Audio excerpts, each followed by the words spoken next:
You guys will never believe what just happened to me. Someone called me a nerd. Now yes, I do own a heaping pile of...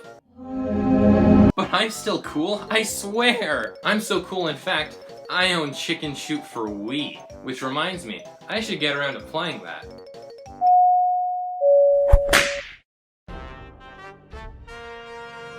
What's up, brah? Did I order something? No, my nerd senses were going off, and it is my moral obligation to train any nerd that I find. I'm not a nerd. I showered this morning. Yeah, I'm coming into your house now. Listen, brah. My name's Jim Ratt, and I've decided to take you on as a project out of the kindness of my own heart.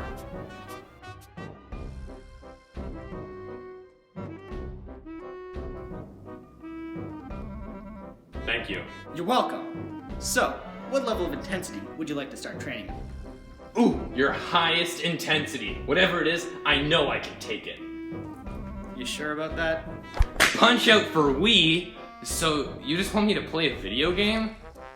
Not yet, dork. Phase 1. You're in worse shape than I thought. Maybe we should start with something easier. Like playing the game? You think that'll be easier?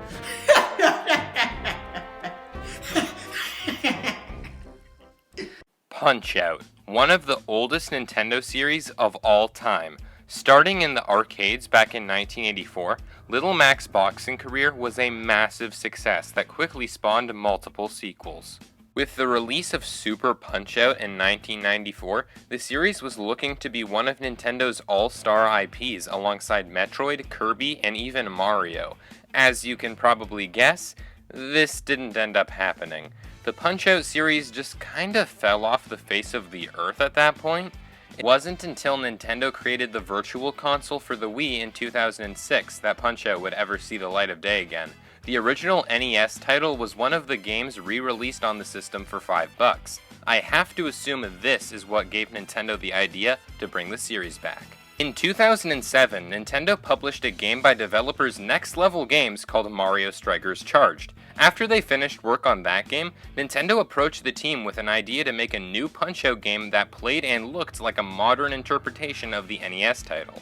Originally planned to be playable with the Wii Remote on its side, the team later landed on the idea of using the motion controls within the Wii Remote and Nunchuck to play the game.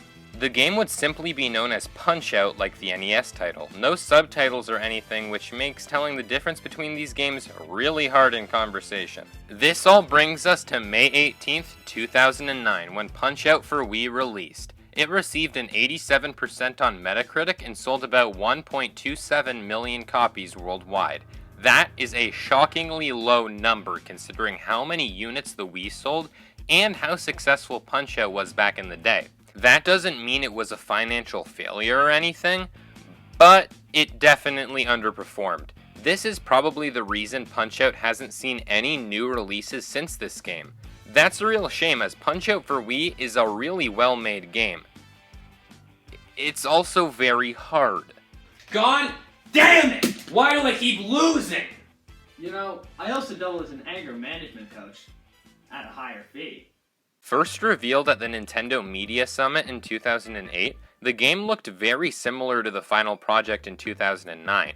From what I'm able to gather, the game had a rather smooth development, with Nintendo and Next Level Games being able to send ideas to one another as they developed each feature. Before we get into the real meat of the game, I want to touch on the presentation for a moment. The game uses a cel-shaded graphical style, which has just made the game age phenomenally. This is a pretty common choice made by Nintendo. It generally makes games look better, and they typically still look good to this day.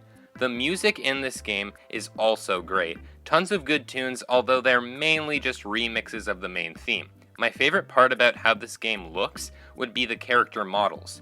They're all very expressive and have a lot of detail. This is hardly a surprise, as Next Level Games also made the Mario Strikers series, as well as the two recent Luigi's Mansion games. These all ooze personality on it, and it makes sense that we got all that here. This game may seem like a normal fighting or boxing game on the surface, but don't let its appearance fool you. This is very much a rhythm game, and a tough one at that. You use the Wii Remote and Nunchuck to land hits on your opponents, but it's not as easy as swinging the controllers around whenever you'd like. You have to time your hits, aim for weak points, and only strike when there's an opening. Now this might seem simple at first, and it is simple when you're starting out. There, I beat one. I beat Glass Joe. You happy? You got hit one time! That's one too many! But it quickly becomes a problem as you enter your fourth battle. You see, you typically have to avoid enemy attacks before being able to counter-strike, and you can only counter-strike and dodge in very specific ways. Messing this up at all will result in you not getting as many hits at best, and losing a lot of health or being knocked out at worst. Needless to say, it took me a long time to make much progress in this game. You have 12 boxers to beat, with 4 in each league. Your ultimate goal is to get Little Mac to win the Worldwide Championship. Once I reached the final boss, hoo-hoo, boy was it ever satisfying to beat. Yes! Yes! Finally I did it! I'm proud of you, buddy. You finally beat Punch Out for Wii.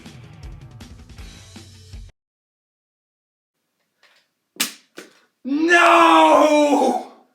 Maybe if you weren't such a fucking nerd, your Wii wouldn't have crashed. Yeah, so I had to return the game. Not my finest moment, as I hate returning games, but it just wasn't working. Luckily, the retro game store I bought it from was super cool about the whole thing and let me get my money back in store credit. They told me they were gonna refurbish the game, so I'll be able to buy it again soon. I'm gonna do that. I can't believe it. I've never failed a climb before. But you, screaming at a stupid Wii game, has made it clear to me that you'll never be anything but a stupid little nerd. I'm out of here. Huh, well, that was really something. But I'm glad it's over. Now I can get back to doing what I really wanted to do. Wait a minute. Ah!